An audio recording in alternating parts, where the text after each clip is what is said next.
Welcome back, everybody. So for our lunch session, I'm delighted to present our CEO and executive management panel of 4 exceptional leaders. I would like to thank them for sharing their valuable time here today with us. I will introduce our panelists and follow with a series of questions designed to help students gain insight into the world of executive management. There will be some time afterwards, as there was previously, to ask questions, and I really encourage you to do so. So I'm going to begin by introducing our panelists. If you'd like to just raise your hand when I say your name and say hello. We have Brad Lawlor, Chief Executive Officer of Tennis Nova Scotia. Hello. We have Eugénie Jason, General Manager of the Muir. Hi, everyone. Matthew Martel, Chief Operating Officer of the Black Business Initiative. And last but not least, we have Sylvia Parris-Drummond, Chief Executive Officer of the Delmore Buddy Daye Learning Institute. Good morning, everyone. Hello. Thank you. Perfect. So the first question to get us started, we'd like to know a little bit about yourself, your education, and your career path to what your current position is. Would anyone like to kick us off? I'll get started. Thank you. So good afternoon, everyone. It's a pleasure to spend some time with you. So again, my name is Eugénie, if you can make it with the French pronunciation. I am actually originally from France, and I had a passion very early on for hospitality and luxury hotels.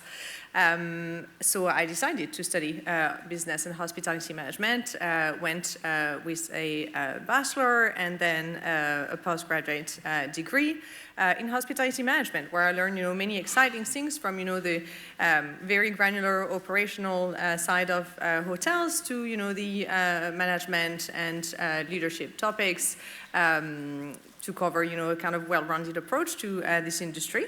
I then, shortly after I graduated, I was very fortunate to join Four Seasons Hotel and Resort, a Canadian company specialized in luxury hotels, and I was going to spend pretty much the next 13, 14 years with them until I decided to move to Nova Scotia to do the opening of Muir. So very excited to be here, and again, it's been a great adventure so far. Thank you. And I can go next. So Matthew Martel, the Chief Operating Officer of the Black Business Initiative. I grew up in Cape Breton, so Nova Scotian since day one, and I spent a lot of time kind of being a camping nature type guy, and never really expected to go to university, but found myself in a really great program at Dalhousie called the Transition Year Program. Went through that program, studied business and entrepreneurship, and really fell in love, which led me to do grad school at St. Mary's, go down a road of project management and leadership, and after some opportunities with the municipal government and an organization called Knightsbridge Robertson Surrett, I found myself at the Black Business Initiative. And so what we do there is we do business support for Black entrepreneurs in Atlantic Canada. And so, yeah, it's a great team. We've got 25 really great professionals. We've been in Halifax since the beginning, and yeah, I'm excited for this panel. I feel like I missed the boat on the introductions and just waved. So again, good morning, everyone. Really looking forward to the session. Hi. So I'm Sylvia. My pronouns are she, her. And pleased and privileged to be here in Mi'kma'ki, Nova Scotia, and particularly in Halifax, Jabuktuk, in terms of a recognition about how we're here. I'm part of a community that was settled here, and I've been ancestrally here, as we say, over 400 years. So I identify as a Black woman, African Nova Scotian. And the question in terms of kind of your journey here is not a straight trajectory. So if it makes sense along the way in answering other questions, I'll amplify a bit more. But I'll say now, and just in terms of my studies, so I did my undergraduate degree at St. Francis Xavier University. And that was a start to, achieving a couple of master's degrees in different areas. And actually, the way I kind of came to some of that study was, oh, I don't know much about that, this particular thing I wanted to do. And so I returned to study to grasp that information, always recognizing that informal study, and for us in our community elders are really important educators for us as well. So I'd say it's kind of a weavy trajectory that brought me to Delmore Buddy Daye, a not-for-profit organization that focuses on Afrocentric research, the development of various resources to support pride in our community as well as knowledge within the kind of the school system. So yeah, so when we think about kind of where we were, it's useful to when we create the space and time to reflect on kind of how that always aligns with where we're grounded. So thank you for giving your time and giving us the opportunity, and myself the opportunity to share. Last but hopefully not least, my name is Brad Lawlor. I grew up in Prince Edward Island. Anybody here from PEI, please? There we go. Got a couple of hands. I'm the sport guy. So my background is sport. I love sport my entire life. It's been my passion. I came out of high school and I said that the one thing that I found gave me a lot of pleasure in life was sport. And I wanted to do that. So I decided to take sport administration and study sport administration, and I was studying sport administration in PEI, and then I decided that I was doing this, but I also needed business. So then I studied business administration, and I got involved in sport because I loved sport, but I wasn't quite sure what the actual business side of sport was. It's a lot different than playing sport, by the way.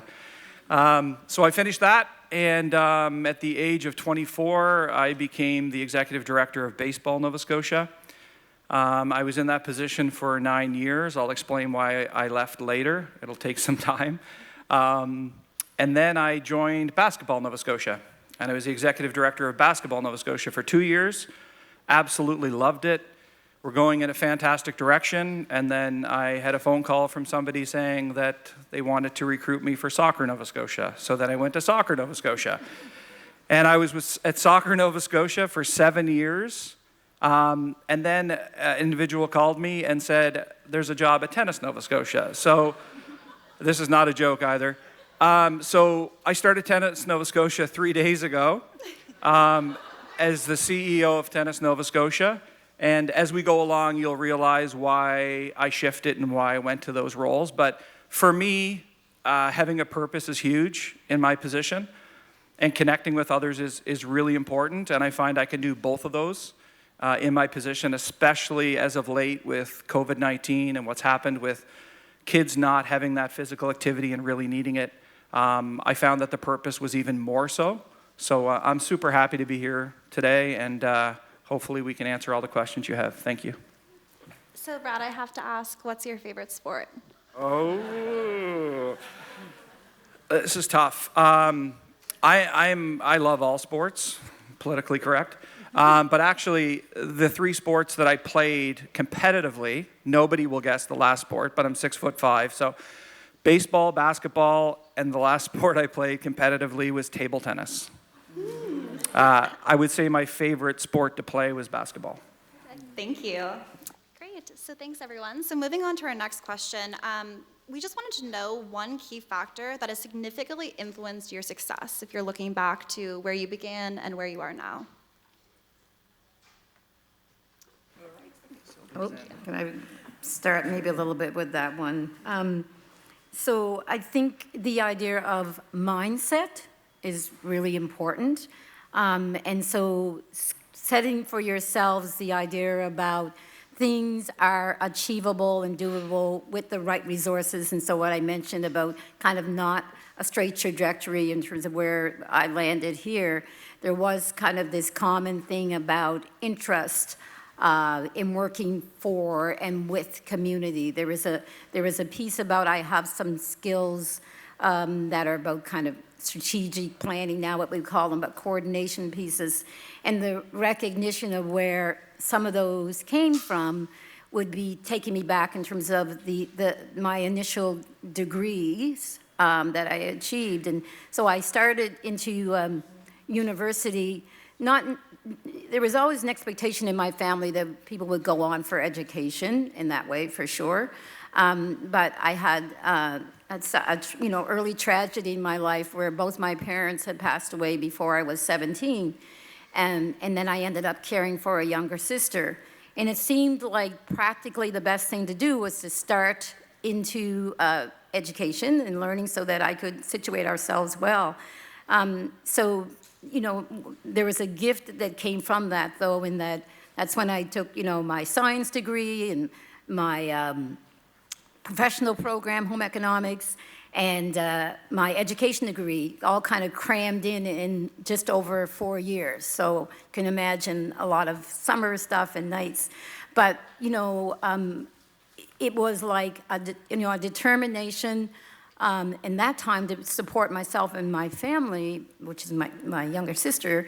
And, but also like, once I got rolling into it, is like I could see that there was success, however people want to frame that, in that, this idea about I can put the effort in and I can hope for achievement. Now, and just before I turn the mic off, I do want to acknowledge that I understand that in the situations that can negatively impact me as a Black woman, and women in general know the different struggles that we face, just disproportionately that comes up.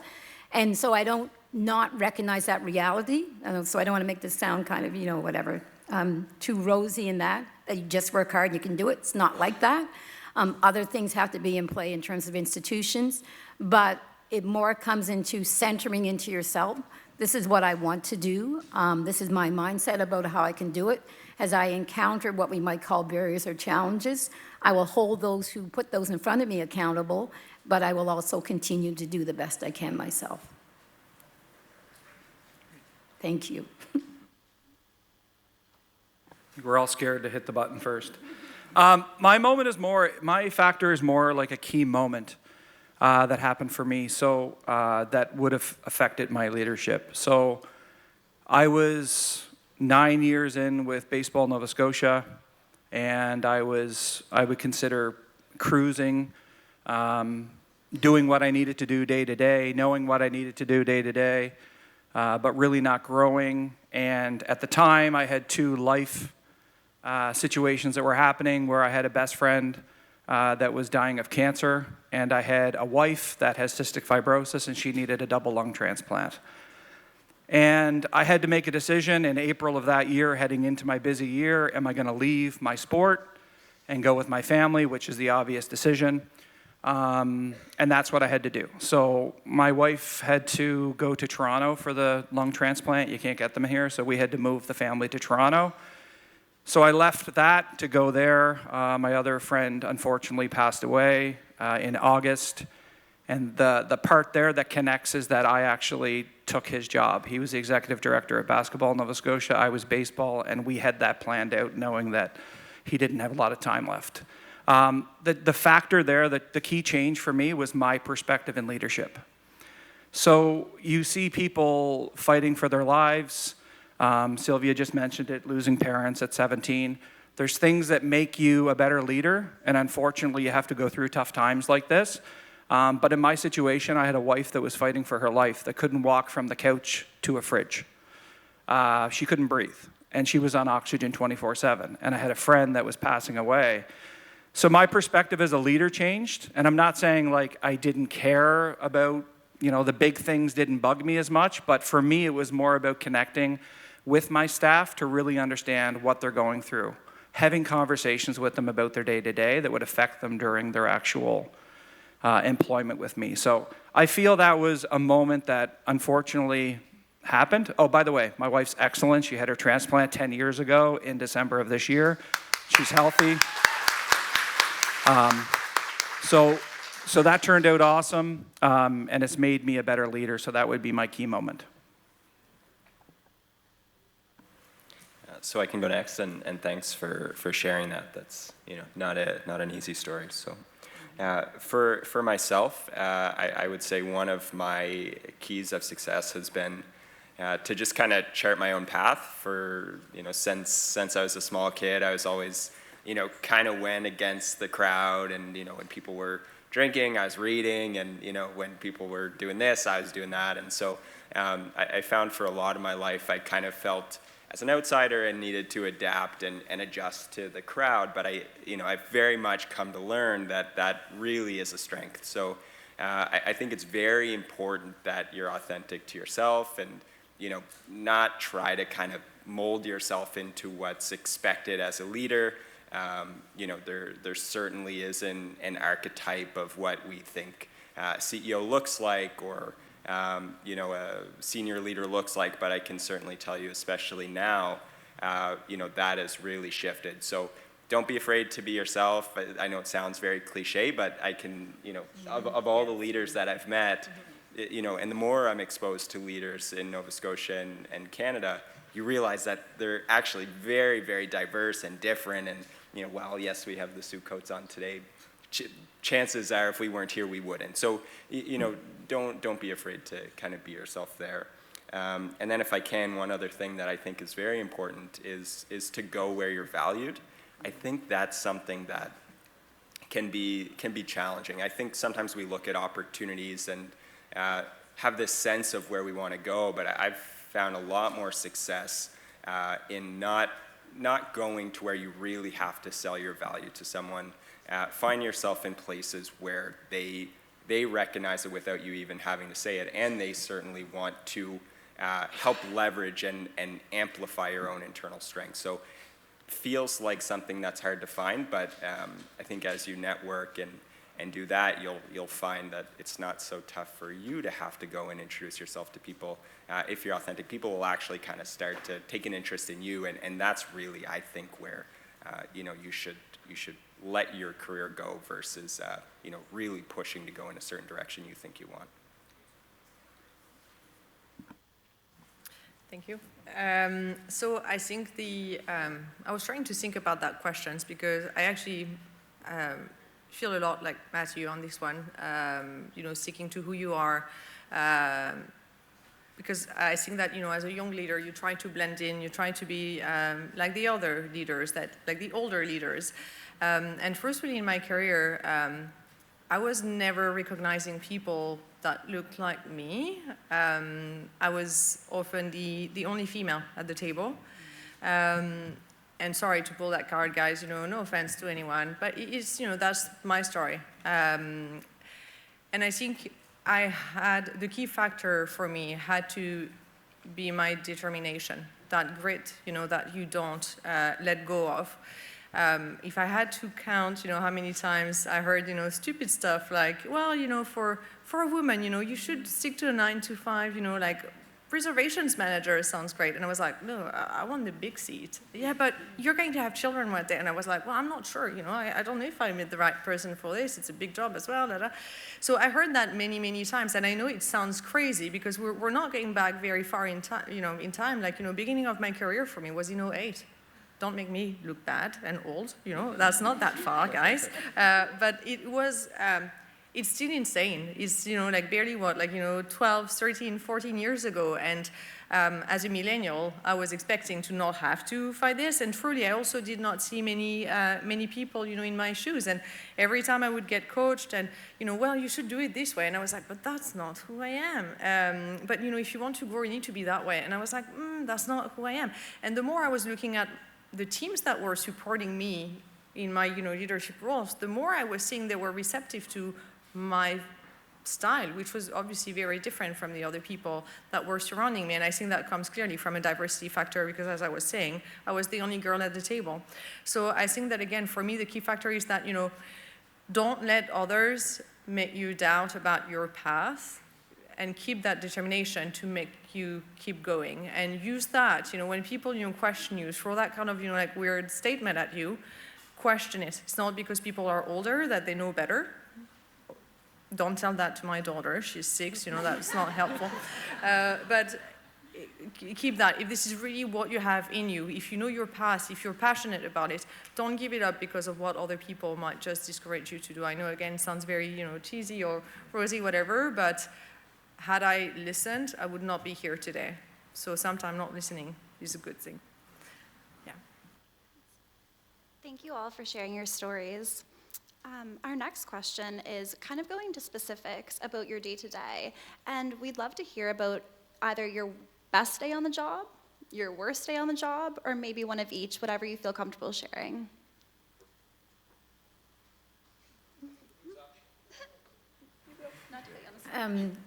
That's a challenging question to answer. And I don't know, well, I've been in other workplaces, so I shouldn't say I don't know, because I've worked in government, I have my own private consulting, and I had a number of years where that's what put food on the table, as they say, and that. So in terms of thinking about at this not-for-profit CEO role, I love where I work. I love the folks that I work with. We call ourselves, we consider ourselves family, a work family in that regard. And so the things that you would understand happens in a loving family happens at work sometimes. So everything isn't just, perfect all the time. But what is so special about it is that we come to each other and we can have those conversations in the way that, we hope that when we nourish in a family, we have the same type of thing. So being able to work and continue with this organization, and particularly, we haven't said COVID enough considering that we're still in some transition, but thinking about, COVID and when we had times working, forced working not in the same space and different, things like that, it just kind of showed up in terms of relational, how it would be. So for me, it's those days when we can go and we can work, and even when we're addressing a challenge, working policy is one of my background areas, so kind of trying to figure out how do we address this right? How do we help the community understand the importance of this? How do we work with folks? Or to kind of more tactic delivery of professional development programs and stuff. Those are all energy spaces for us. Times that aren't the best times is also kind of connected when, for whatever reason, because you should be able to acknowledge to yourself some days don't start out the best for whatever reasons and treat yourself well on those days. So I would say, for me, a worst day, whatever that looks like in content, it usually connects back to if I'm not fully my energized self or fully being, and I would have done everybody a favor to have taken a vacation day or just to stayed home when that kind of thing occurred. So I think, again, there's this kind of piece that is about, I think a number of us, or everybody maybe has said it in one way, or if not the word, it's the purpose.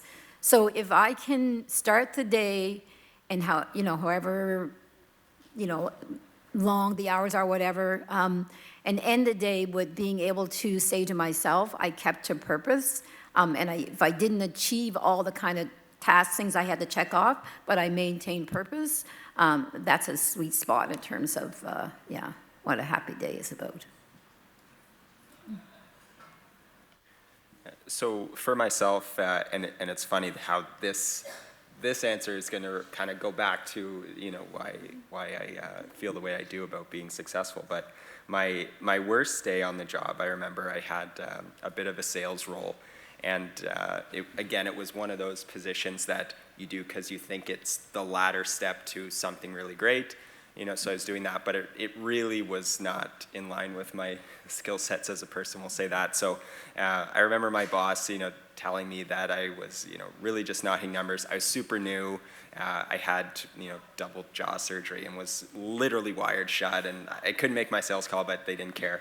And so anyway, so he made it a point to sit across from my desk, and he's like, well, I'm going to sit here and watch you make every single call that you make all day today.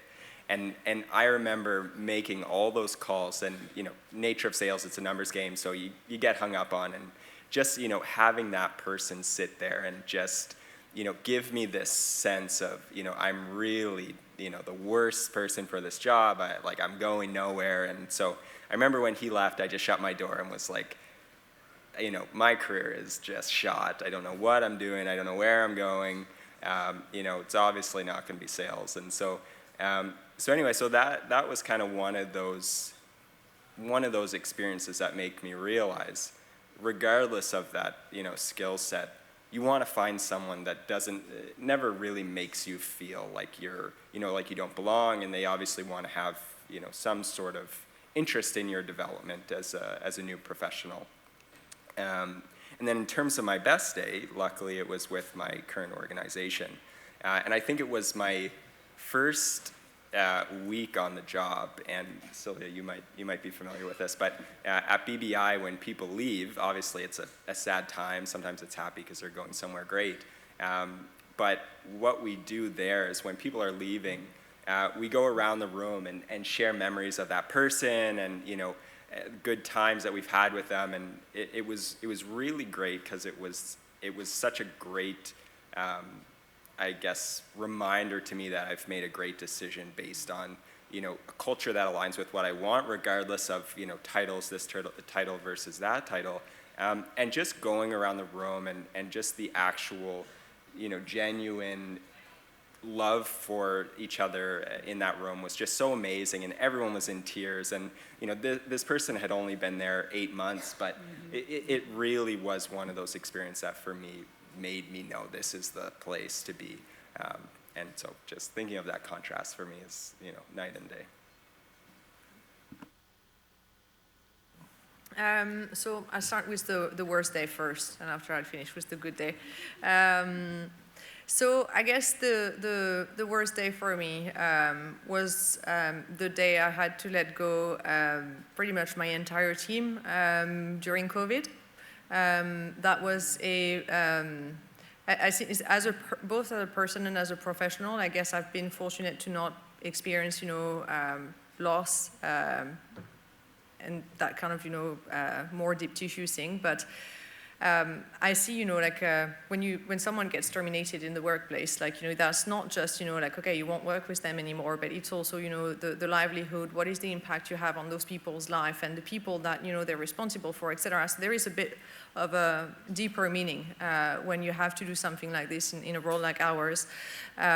So having to do this for me was, actually, I think that there was no kind of turning back for me staying in this role for much longer after having done that, which is actually the reason why as well I wanted, obviously again, I kind of fell in love with, the project here and the region, but that was also for me the kind of breaking point as to why I could not stay behind and restart again, but without the team that had carried me to that success.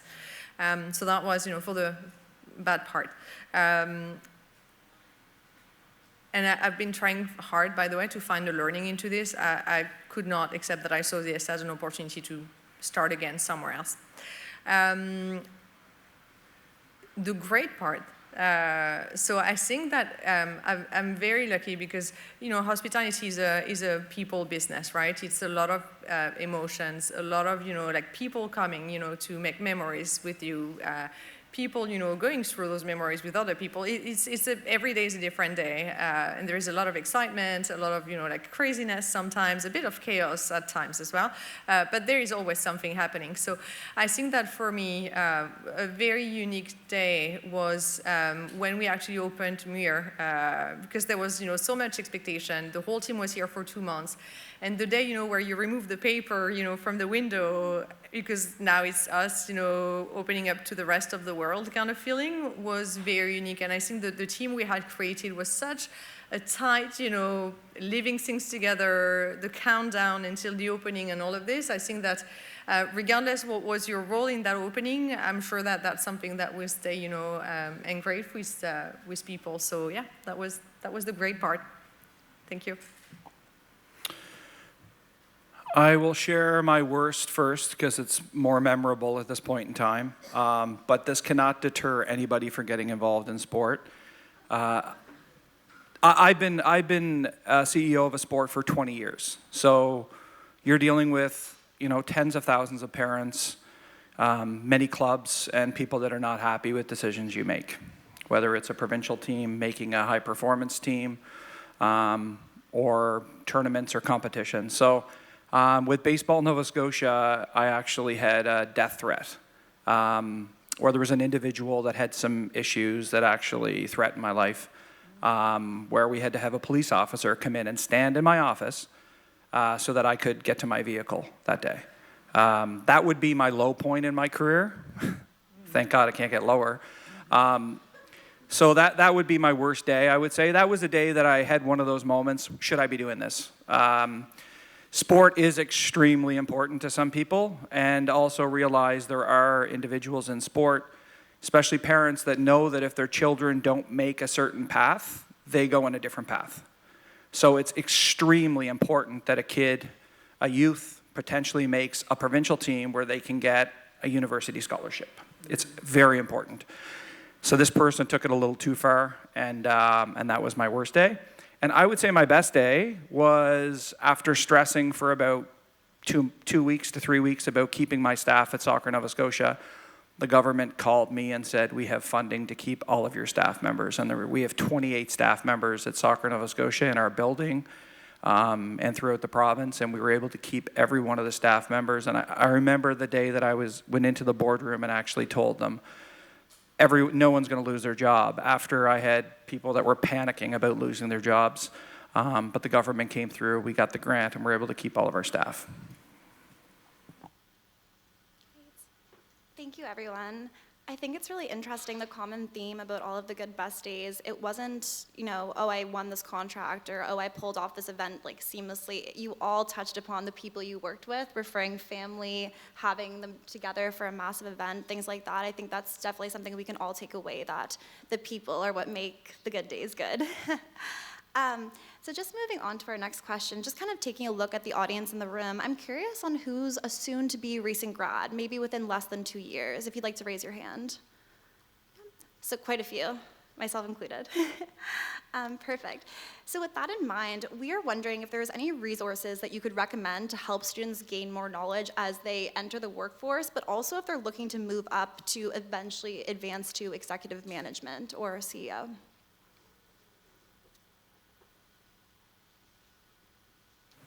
I'll jump in. Resources, I would say, extremely important to network. Find people in the field you want to go into, meet with them, talk to them, get an understanding of what they do. I would also say think outside of the box in regards to, like, outside of diplomas and degrees, what are some other things that can actually help you? For me, there was a leadership in sport program I took for a year that I was able to get fully funded. Leading and managing nonprofit organizations, that was outside of the way, that was a resource that would really help me. So there are universities and colleges that offer that stuff, but I really found that for me, the networking, connecting with other individuals, and then never stop learning. Once you get your diploma or degree, that's not the end. Once you get your master's, that's not the end. Keep going, because there are specific courses that can help you in your leadership abilities, and I would encourage you to seek those out. There's also a lot of really good books, but I won't get into that. Maybe I'll just kind of attach on to that. I really affirm what was said around, the mentoring, and we think also about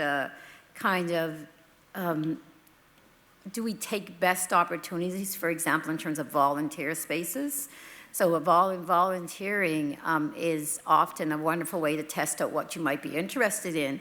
And I would suggest as well, maybe try something that you didn't think you would be interested in, because that will also either confirm, like, yeah, I was thinking in the right direction, or it may spur something else for you.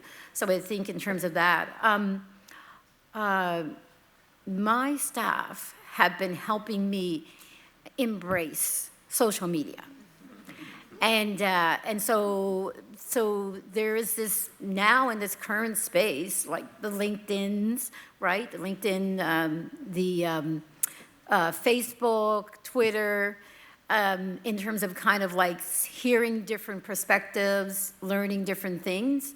I'll say this in the sense about, we know we don't just consume things that we're kind of can interrogate it or think through it on or whatever, right? But I'm seeing more and more being intentional in terms of looking at those spaces for learning and to test out maybe, we have this term in education, backward design. And so what you might want to do is put something out yourself and see what comes back to that as well. So those are places, safe spaces to kind of, in terms of testing things. The other piece, oh my gosh, I can't believe I'm the one talking about these things. I hope my daughter's watching. She's always trying to push me into these things. The podcasts and things like that. Now, of course, my caution to myself and to everyone is like, do not go too far down these rabbit holes and like come up 4 hours later thinking, where did all my time go? But there's different accessibility ways, and one of the pieces that I've looked through the lens in terms of the social media is in the realm of accessibility. So what are the various ways that folks can have access to learning, and I mean accessibility in terms of the physical space that we might think about, but also in terms of a way of thinking, like how our mind works and processes things. So all of those are important. You might imagine, too, an institute that is focused on education and Afrocentric education, but there's different ways in terms of learning that as well. The final piece I would say in terms of that, and we've mentioned this, I think, as well, still think through what you do through the lens of your values, right, and the principles about where you are grounded.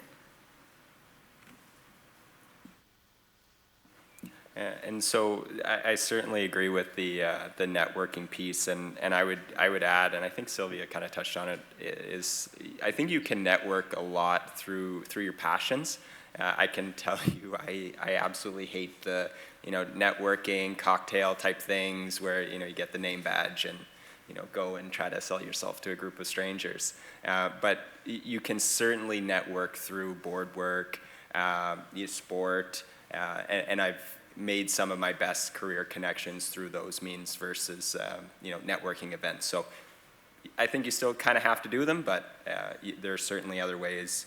And then the other thing that I would mention is being at BBI, I would strongly encourage people to at least consider entrepreneurship as an opportunity for yourself. The opportunity cost of getting going will never be lower than it is right now. Your parents may not feel that way, but and I know there's the student loans in a lot of cases and all those things, but once you get the house and the family and all the bills to pay, the jump to entrepreneurship can be a bit more difficult. So it's not for everyone, but certainly something I think people should consider fresh out of school, because you guys have a lot to offer, and you have a lot to offer organizations. So rather than work for them, maybe there's an opportunity for them to work for you. So. I think that's something I wish I had done better right after I had graduated, was researching really the companies that I want to work for, not just a brand but really identifying the one that would really get me going and motivated and to push for. There are some great tools out there to obviously identifying them is one thing, but who are they? What are people saying about them? What is their culture like? What is their take on diversity? Do they have growth program? Do they have leadership training? Do all that kind of things are you can look that up, right? So I think that finding who are the people that are piquing your curiosity and your interest, who are they really behind, right? Are they transparent? Are they a good organization to work for? Because sometimes you might end up losing a few years. And again, there is always a silver lining in all of the experience that you will have ahead of you. But what can you find to ideally help you get to the next few steps in your career, and ideally with a bunch of good people. So that would be really additionally to I share the same opinion about networking and the importance of it, but also who do you want to work with, right, is very important. So that would be my one thing I would have done differently. Could I just jump back in for a quick sec? It just struck me here listening as well is that where kind of ever we are around the networking and the things we've talked about, like engaging and stuff, be as present as you can in those moments, and part of that is using good observation and active listening, right? And so this piece about being there and how you can comfortably be there has a cross-connect with the being there in a way that you're open to get as much as possible. And so, you know, the listening into what people say for the word, but also what they're saying and how it affects you in your gut and that type of thing. And I really appreciate you saying in terms of like, look things up and do that around it, because I think those are kind of the lens things that you're doing that when you're intentional in that work, so. Thank you for adding that, Sylvia, and you'll have to share your social media channels with us so we can get your follower count up and your daughter will be impressed. Thank you. So something we talk a lot about at university is mentorship. I feel like that's very much a conversation in classes with our professors, and it's often cited as extremely important. But with the pandemic, it's been really hard to find those opportunities sometimes. And we were just wondering if you had any advice for finding a mentor, if you have a mentor yourself, if you mentor somebody, what does that look like?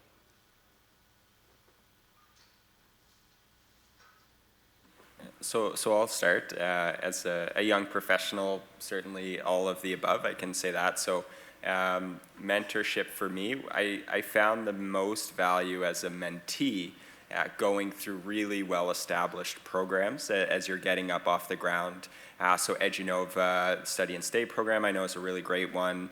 And you know, there are lots. There's almost too many mentorship programs that it can be tough to really figure out where the good ones are. But yeah, finding one that the kind of organizers of the mentorship program really take an interest in you as a person, and they, you know, don't say just send me your resume and I'll match you.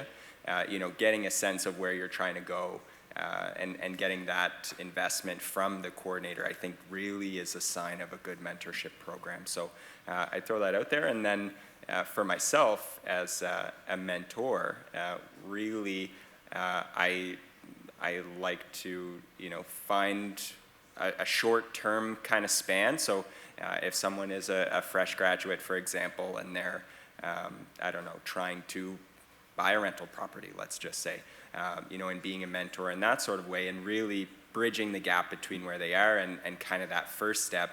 And then I also love to introduce them to a great person that can take them on step number 2. I do think that works best for me is having, you know, a defined beginning and end, because otherwise it really is just a lifelong relationship, and you need those too. But I think mentorship should be very specific. We're working towards something specific, and I'm helping someone be accountable to themselves. So my perspective is a little bit different on that. I have had success with more of an informal mentorship, which I felt was more of an ongoing, like you mentioned, Matthew, like relationship. And I would also suggest to take your shot at mentors that maybe you think are not attainable. When I was with Soccer Nova Scotia, we were going through mentorship within staff and a leadership program we were doing. And the president of Canada Soccer at the time, his name is Victor Montagliani. I approached him because he's done a lot for Canada Soccer to get them where they were at the time. And I asked him to be a mentor of mine because we had similar values. And I think that's another key component. Don't feel pressured to try to match with someone. It shouldn't be hard to match. It should be that you have similar values, you connect well, the conversation's easy. And I asked him, and he said yes, he would be a mentor of mine. Victor and I, on a monthly basis, would connect. It was never a specific day because his schedule was extremely busy and mine was. Victor went on to he's the president of CONCACAF and the vice president of FIFA Soccer right now. So I have an extremely good contact in the FIFA Soccer world. And he's been such a valuable asset to me. So I really appreciate the relationship we have, and it's one where I can pick up the phone and talk to him. And he treats me just like he would treat anyone else, which is fantastic. And then from a mentee perspective, one of my past employees asked me to be a mentor for her, and I've been a mentor for her. And we've kept it there's formal and informal to it. But really asking that person when you are their mentor, what do they want from you? What is it that they want to get out of this? And how can you help them get to the next level? Because I do agree with Matthew, there has to be purpose to it. So if you're clear about what you're looking to get out of it, then that person can help you quite a bit. So I would say anyone you're thinking about, and also you have online now, you have the internet, you have social media, you have all these things. Back when, well, at least when I was a kid, I didn't have it, where we had to awkwardly go up to a person and ask them questions. So what I would say is take your shot. Go out there and try to find people that inspire you and a person that can help you get to that next level.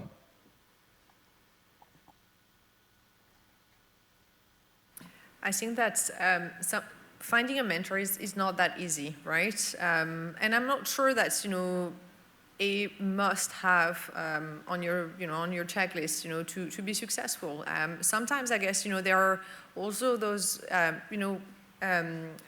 when Sylvia was talking about being present in the moment, sometimes we're going to have on the spot, on the moment, mentorship moment, someone who is going to share a perspective that you have not been exposed to, someone that's going to give you a hint of, something that's going to get you have another idea of where you need to go next. So be very candid, when you have those conversations, when you're being exposed to that kind of people, because maybe they're going to plant that little seed, that, you would not have thought about. And that's often what we look for as well in a mentor, someone who is going to help you explore new paths.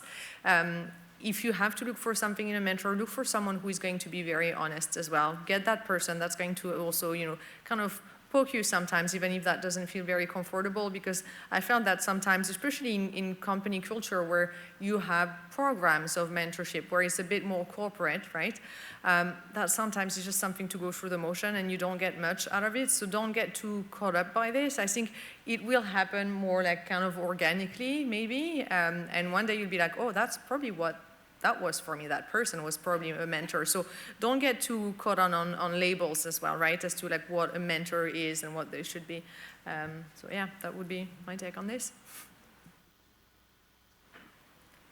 So I would just, as we say, echo out what folks have said already, and then in terms of attaching some amplifying comments, the matching is so important, and there are so many formal programs and that type of thing. So, but however that's done, like your match, your connection, the authentic kind of being able to be together and be honest and open with each other is really important. Remember, you always bring something to that relationship, right? So whether, if you're in the position of mentee, like your mentor is learning from you as well. So come in kind of with that kind of positive feeling and recognition. For us in our community, in African Nova Scotian Black community, I think I've kind of mentioned this a bit about the importance of elders and seniors, kind of our two different groupings in that way, but have crossover things in terms of knowledge and support. And so this idea about watching people that make you feel like I kind of want to be with them, I want to be around them, right? Is a way as well. And so, again, what was just said in terms of in that moment, you can learn something in those conversations with when you're at spaces. But we also talked deliberately about grandmothers.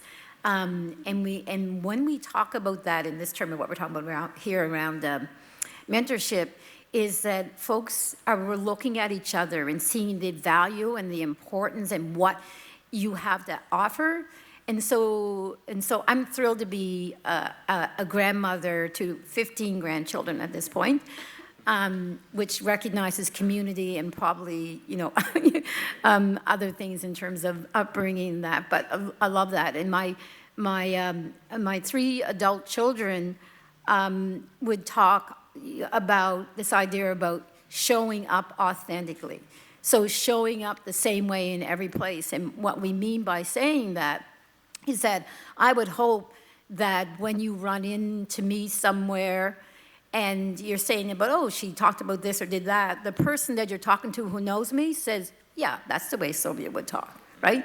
And so that's the way we mean. So be sure about who you are, right? How you want to show up. Don't worry about showing up so this person's going to like me, or I might get my foot in the door, because if it's not really you and you can't hold that all the way and every day forward, I think it would be hard to be happy and to be thrilled about where you're going and what you're doing. So this idea that we have in terms of grandparents, and like I said, people seeing people over and over again, and you may never know that whoever it is, I'll just use me and say the name, so that Sylvia was the one who said, you know, Matt is great. You got to make sure you look for him when you're looking to fill that position, right? So you may never know that happened, but that is the importance of being true and kind of knowing who you are. And the other phrase, word that we have is the whole idea about sponsorship. And so sponsorship is about being very intentional about taking somebody and making sure that they're in the spaces where they want to learn about and grow, right?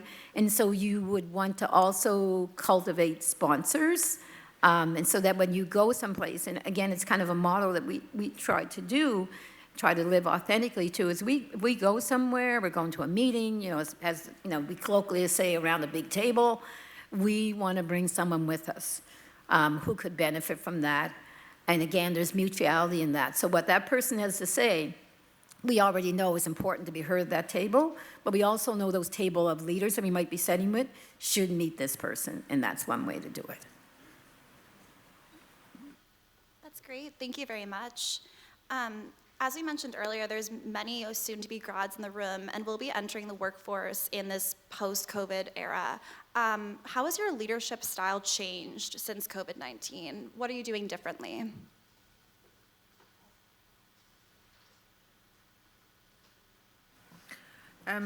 I don't think it has changed much. For me, you know, leadership really does not come from a place of privilege or entertainment. You're here to work for a team that carries your business. And I think that, you know, being present for your team, listening to, you know, what they need, listening to what they like, fighting, you know, for their interests, you know, and you know, sharing and being transparent, that should be for me a combo of kind of, you know, personal qualities that you have. And, you know, if anything, COVID has enhanced all of this. There was a lot of work to be done, again, around the hospitality industry to gain the trust back of people. And I think that if you don't have that approach in general, or if that wasn't natural, that's something that many companies would have struggled with. And I think that when it comes to Muir, for instance, we've been fortunate because that's the culture we've created, and I think that's what we've been fortunate, unlike other places that have struggled tremendously last summer. So, if anything, you know, I got even more rooted in my conviction about, you know, that golden rule about treating people the way you'd like to be treated, like even more than before. But I haven't added or removed or any, like, it's just how it was before, but maybe just even stronger and, yeah, more rooted. I just want to jump in really quick, and I'm just going to cue you up. I'm not going to say a lot like I usually do. I just want to echo what was said. I don't think my leadership style has changed, but the practices about how I implement or action some of those things that are important in terms of leadership, like creating space to hear voices, you know, having staff come together so that we can benefit from all those kind of shared experiences for next projects we want to work on or programs. And I mean, that has offered me the opportunity to learn some platforms like Teams, Zooms, and all those things, right? And how to be kind of as relational as I can through those. So the practice way of doing things has provided a growth opportunity for me in that area. But I did not feel that there was needed to be, or that there occurred a particular change in style of leadership.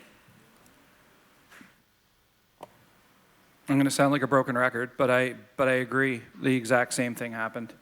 Leadership didn't change. I feel I was more protective of my staff. I'm protective anyway, but I was very protective of staff. I consider myself more of a transformational leader, so I'm more about that inspiration and motivation, which I think I stepped that up, maybe just more aware. But I don't think I changed as a leader. I think maybe I was just more aware of my leadership styles. Yeah, so I get, again, I think the theme is that, I do think strong leaders, they adapt. If I were to put a label on myself, I think really being an agile servant leader type would be kind of how I see myself.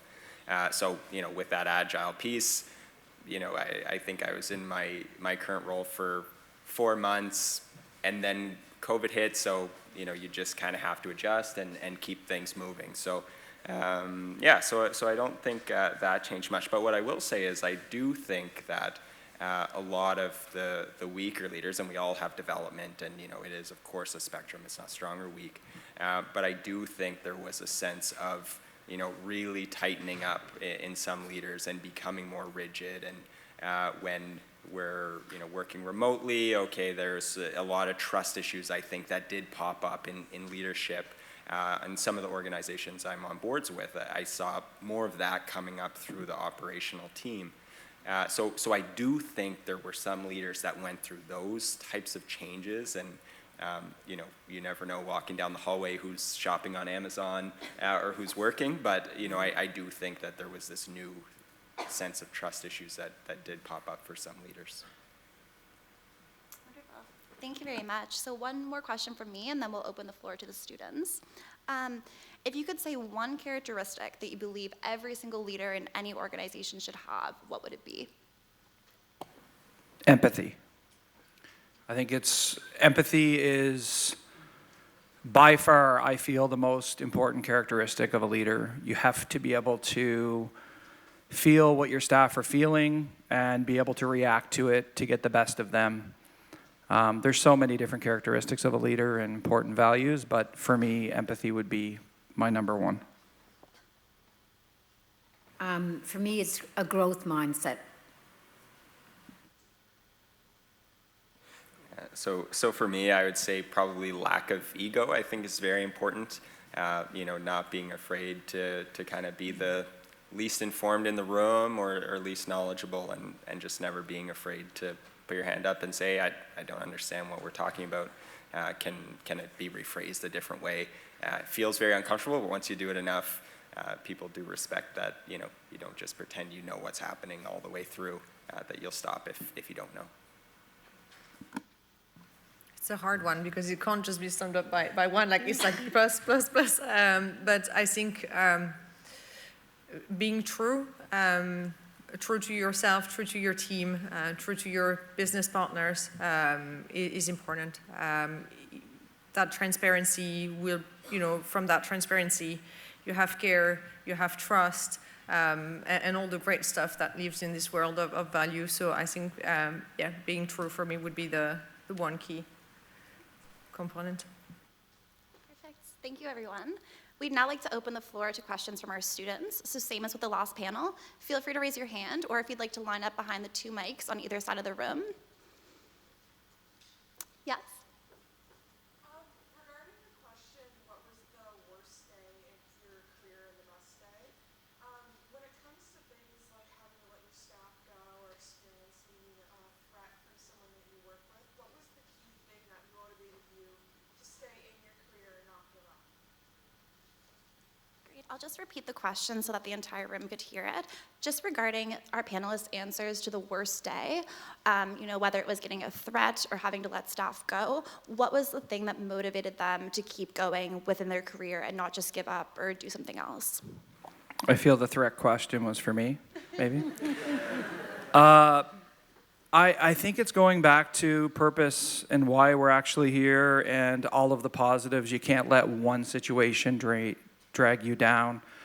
And also, a little bit of that competition side of it is that the other person's actually wanting me to leave the organization. That's why they're threatening me.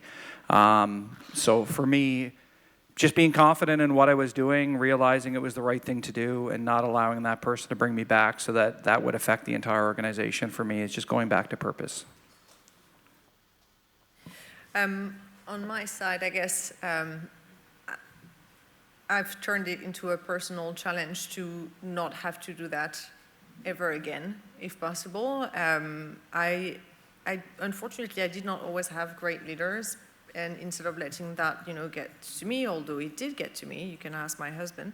But learning to not, like there are victories every day, right? Today, something is not upsetting me when it would have upset me, a year ago. So I think, having that, again, that determination to do everything I could to avoid that kind of business decision, to influence, so we look for other paths instead of that ultimate path. And I think that, we opened Muir at we didn't know really it was the end of COVID, vaccination was there, but we opened on December 10th, that's what I was sharing, that we were open on December 10th, and on December 18th, Omicron hit, right? And we had planned and put ourselves at risk by only hiring 30% of the team that we knew we would need to operate fully. So that's the kind of things I was like, I will do everything I can so I don't have to ever run that, trauma again.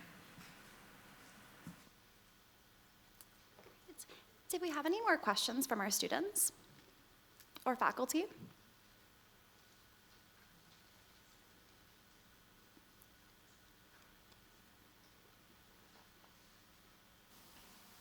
What was it? I had it and then I got up here. When you get home at the end of your day, whether it was a good or a bad day, what factors for you determine whether that was a successful use of your time? I think even if the day is not going as planned, I think that as long as I have that feeling that I had a positive impact on someone, that will kind of save my day. I also I'm someone who naturally worry a lot. I worry for my team, I worry for the business, I worry for my family, I worry, I care. And I think that I've tried to force myself to know that there is only one day of it. Today we're the 13th of October, there is only one, 13th of October 22 in my life. So I always try to find a positive meaning. I know it sounds, again, very cheesy, very I don't have a frame in my office with that, sentence saying that, but I always try to force myself. I somehow refuse to have those days, but I'll acknowledge the crappy part, but I'd be like, yeah, but on another hand, that went well. So I guess that's how I find my balance and how I decide if it was, I don't want bad, but that's how I balance it out. So I would say to that I have the habit of affirmations, and so the affirmations start my day, and they're kind of organic. I don't know if you folks do these things where you got your various books and you open them up to a particular page, and that seems like what speaks to you, but I just need to go back to my one word thing, as well as I said about, kind of a mindset in terms of the positive. So process good, bad, however, if they fit in those categories. For me, they're actually not good, bad. There's something that happened, and then what's in that, and then try to move forward to it.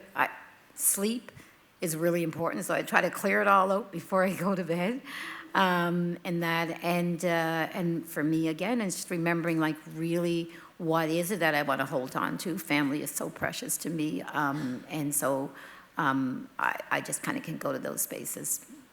Either way. So don't get, it's like when I used to teach, I taught for about 14 years in junior high and senior high. And, in the same way I couldn't take full credit for the success, I wasn't taking full credit for what didn't go well. So it's the same thing there. We're in this together, and let's make it work together. I guess for me, building, having a great team in place, knowing that you have them in place, trusting them. We go to a job that it's not the end of the world. If something goes wrong, every one of us are going to have good days and bad days or problems that happen throughout the day. It's normal that this happens. For me, it's going back to being happy to be alive. At the end of the day, we're all trying to do our best, and sometimes these days aren't going to be great, and the next day is going to be better. And just trusting that the next day will be better. But I think every single person in this room has had good days and bad days, and you just keep kicking, hoping that that next day will be better than the one before. And the only thing that I'll add is usually in these kinds of talks, there's almost always the question about imposter syndrome. So I'm surprised it hasn't come up yet. Maybe I just stole someone's question, but I do just want to mention that, you know, that's very real. The stress of this type of job is very real, and I think it's important as you kind of go down your career and think about where you want to go, to recognize that, you know, there are trade-offs.